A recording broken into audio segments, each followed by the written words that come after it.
We also understand that some people don't do that. The MMR vaccine that we currently use has millions of particles from were created from aborted fetal tissue, millions of DNA fragments, and there are people who have religious objections toward those, and those people should be treated with compassion. If they come to a hospital and they're sick, we need to know how to treat them. And one of the failures of the CDC in the past is they weren't telling doctors, no kid should die of measles in this country. Even in 1963, before the introduction of the vaccine, there were 400 deaths a year, and there were up to 2 million measles cases.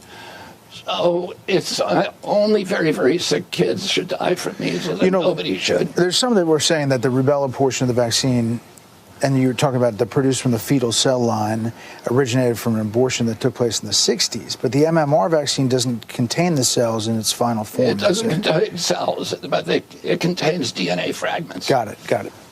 And so that's your point. Yeah. So, and people have religious objections to that.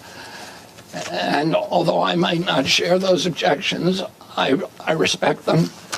And I think those people, a lot of the Mennonites told me, and I went down there and spent time with the community during the outbreak, and they said they didn't want to go to the hospital because they were treated as pariah. They said we were treated like lepers there.